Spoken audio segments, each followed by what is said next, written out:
На първо място се научете да слушате тялото си и себе си и винаги поставяте под съмнение всяка една информация, която чувате. Дори всичко, което ви казвам в момента, аз също го поставете под съмнение.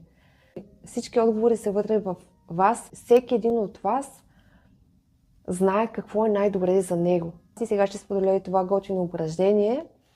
То е следното.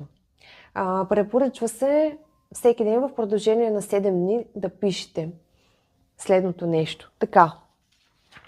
Всеки ден си пишете каква е ползата от това, когато се храня по-здравословно и когато не преяждам.